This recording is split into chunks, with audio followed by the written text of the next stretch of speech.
നാരായണം നമസ്കൃത്യ നരം ചൈവ നരോത്തമം ദേവീം സരസ്വതീം വ്യാസം തതോ ജയമുദീരയേ. അർത്ഥശാസ്ത്രമിദം പുണ്യം ധർമ്മശാസ്ത്രമിദം പരം മോക്ഷശാസ്ത്രമിദം പ്രോക്തം വ്യാസേനാമിത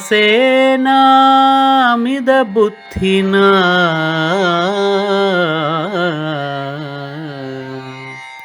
യജ്ഞകർമ്മങ്ങളുടെ കൂട്ടത്തിൽ പല പ്രകാരത്തിലുണ്ട്. യജ്ഞകർമ്മങ്ങൾ ആയിരക്കണക്കിന് പ്രകാരത്തിലുള്ളതായ യജ്ഞകർമ്മങ്ങളുണ്ട്.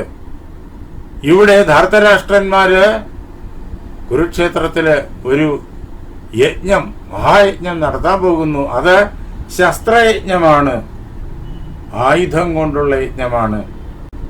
സോമയാഗത്തെ കുറിച്ചെല്ലാം നാം കേട്ടിട്ടുണ്ട്. രാജസൂയം തുടങ്ങിയതായ യജ്ഞങ്ങളെ കുറിച്ച് നമുക്കറിയാം.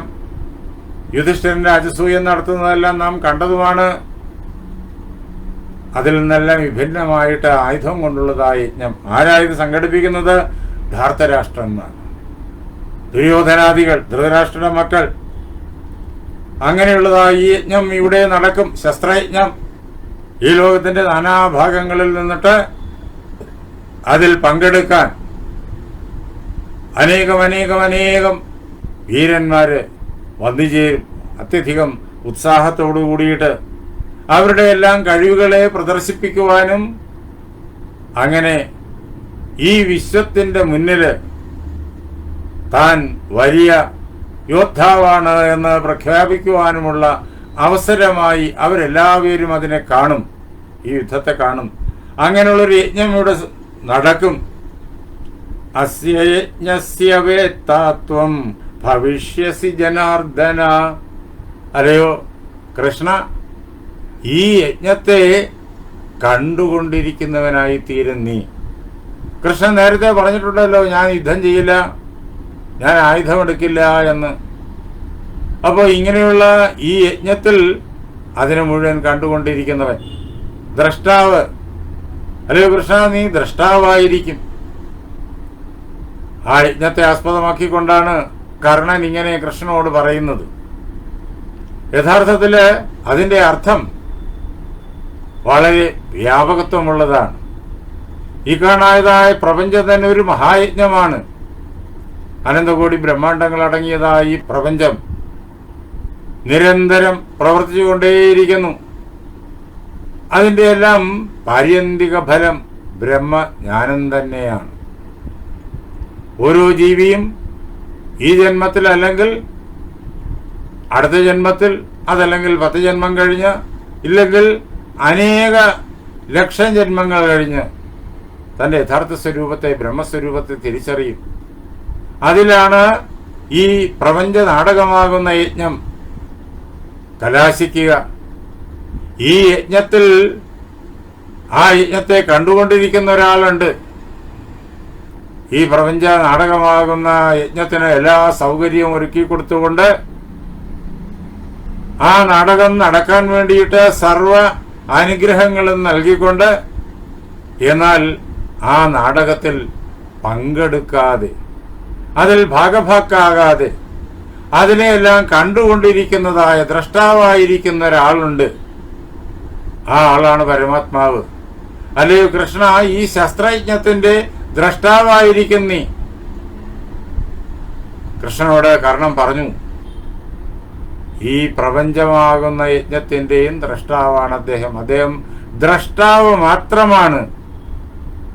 അദ്ദേഹം ഒരിക്കലും ആ യജ്ഞത്തിലെ വിവിധങ്ങളായിട്ടുള്ള കർമ്മങ്ങൾ അനുഷ്ഠിക്കുന്ന ജീവരാശി ആയി മാറുന്നില്ല. അദ്ദേഹം ദ്രഷ്ടാവ് മാത്രം. അങ്ങനെ പരമമായ അർത്ഥതലം വരെ ആ വാക്യം നമ്മെ കൊണ്ടുചെന്ന് എത്തിക്കുന്നു. അല്ലയോ കൃഷ്ണ, നീ ഈ ശസ്ത്രജ്ഞത്തിന്റെ ദ്രഷ്ടാവായിരിക്കും എന്ന് പറഞ്ഞിട്ട് തുടർന്ന് വീണ്ടും കർണൻ പറയുന്നു, യഥാ ദ്രക്ഷ്യസി മാം കൃഷ്ണ നിഹതം സവ്യസാചിന പുനശ്ചിതിസ്തദാ ജാസ്യ യജ്ഞസ്യാഥ ഭവിഷ്യതി.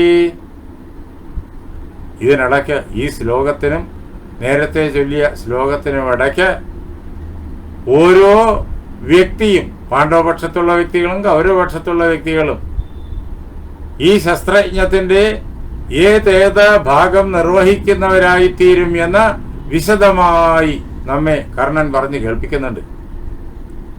ബ്രാഹ്മണങ്ങളിലും ആരണ്യകങ്ങളിലും ഉപനിഷത്തുകളിലും എല്ലാം ഈ യജ്ഞത്തിന്റെ ഭാഗമായിരിക്കുന്ന വിവിധങ്ങളായ കർമ്മങ്ങളെ വളരെ വിശദമായിട്ട് നമുക്ക് പറഞ്ഞു തരുന്നുണ്ട്. അവയെല്ലാം നമുക്ക് അതിൽ കാണുവാനായി സാധിക്കുകയും ചെയ്യും. അത് ഓരോന്നും എടുത്ത് പാണ്ഡവന്മാരുടെയും കൗരവന്മാരുടെയും കൂട്ടത്തിൽ ആരൊക്കെയാണ് ഈ ഓരോ കർമ്മത്തിന്റെ ഭാഗമായി നിൽക്കുന്നത് എന്ന് കർണൻ പറയുന്നു. അതിന്റെ അവസാനം വരുമ്പോഴേക്കും അതെല്ലാം വിശദീകരിക്കാൻ നിൽക്കുന്നില്ല, കർമ്മകാണ്ഡവുമായി ബന്ധപ്പെട്ട കാര്യങ്ങളാണ്. അതിന്റെ അവസാനമാകുമ്പോഴേക്കും കർണൻ ഇങ്ങനെ പറയുന്നത് കേൾക്കാം: അല്ലയോ കൃഷ്ണ, ഈ യജ്ഞത്തിൽ അവസാനം സവ്യസാചി തന്നെ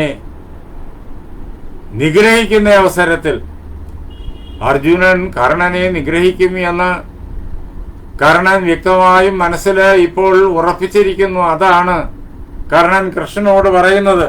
അത് ഈ ശസ്ത്രയജ്ഞത്തിന്റെ പുനഃസ്ഥിതിയായിരിക്കും. യജ്ഞം പൂർണ്ണമാകുമ്പോഴേക്കും ചെയ്യുന്നതായ ഒരു അനുഷ്ഠാനമാണത്. അതെല്ലാം യജ്ഞകർമ്മങ്ങളുടെ ഭാഗമാണ്. അങ്ങനെയുള്ള പുനഃസ്ഥിതി അത് കർണ നിഗ്രഹമായിരിക്കും. കൃഷ്ണ, അതും നിനക്ക് കർണ പതനവും അർജുന വിജയവും അതും നിനക്ക് ഈ യജ്ഞത്തിൽ കാണാൻ കഴിയും. ദുശാസനസ്യ രുധിരം യഥാ പാസ്യതി പാണ്ഡവഃ.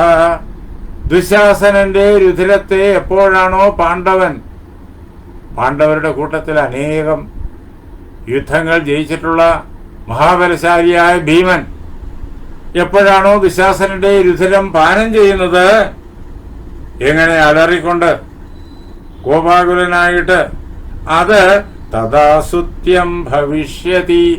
സുത്യം എന്നുള്ള യജ്ഞ അംഗം ആയിത്തീരും എന്ന് അല്ലയോ കൃഷ്ണ നീ അറിഞ്ഞുകൊള്ളുക.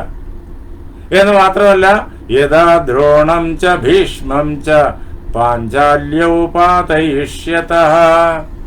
എപ്പോഴാണോ ദ്രോണനെയും ഭീഷ്മനെയും പാഞ്ചാല രാജാവിന്റെ മക്കൾ വീഴ്ത്തുന്നത്, ഭീഷ്മനെ വീഴ്ത്താൻ മുഖ്യ കാരണമായി നിന്നത് പാഞ്ചാല രാജാവിന്റെ പുത്രനായിരിക്കുന്ന ശിഖണ്ഡിയാണ്.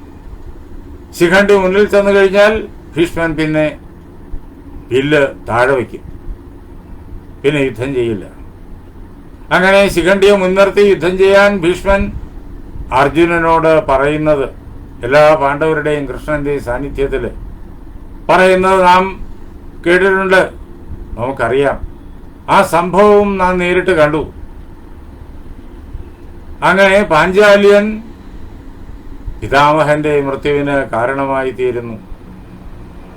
അതേപോലെ വേറൊരു പാഞ്ചാല്യൻ, ആരാ? ധൃഷ്ടദ്യുമ്നൻ, ദ്രോണന്റെ വധത്തിനും മുഖ്യ കാരണമായി നിൽക്കുന്നു.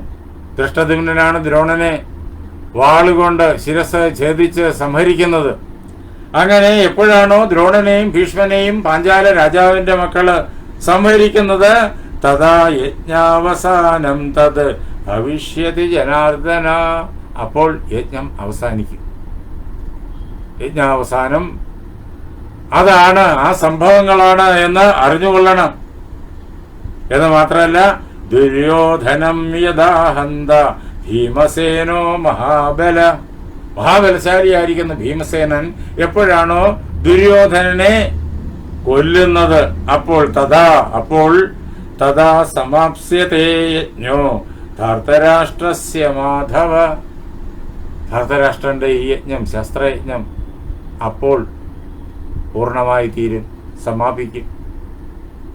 അങ്ങനെ ആ യജ്ഞത്തിന്റെ പരിണതി എന്താണ് എന്ന് കൗരവപക്ഷത്ത് നിൽക്കുന്ന ഓരോ വലിയ യുദ്ധവീരന്മാർക്കും എന്താണ് സംഭവിക്കാൻ പോകുന്നത് എന്ന് കർണൻ കൃഷ്ണനുമായിട്ടുള്ള ആ സംഭാഷണത്തിന്റെ അവസാനത്തിൽ വളരെ വ്യക്തമായി ധരിച്ചിട്ട് കൃഷ്ണനോട് പറയുന്നു.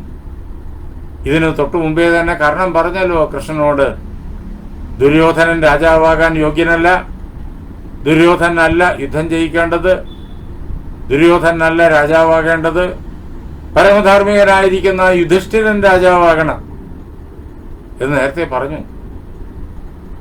ആ വാക്കുകളുടെ തുടർച്ചയാണ്. ആ യജ്ഞത്തെ ശസ്ത്രയജ്ഞമായിട്ട് വളരെ വിശദമായി കർണൻ കൃഷ്ണനെ കേൾപ്പിക്കുന്നു. എന്ന് മാത്രമല്ല, യജ്ഞം പൂർണ്ണമായി കഴിയുമ്പോഴേക്കും പിന്നെ ഔഭൃത സ്നാനം ഉണ്ടല്ലോ, അതും ഇവിടെ നടക്കും.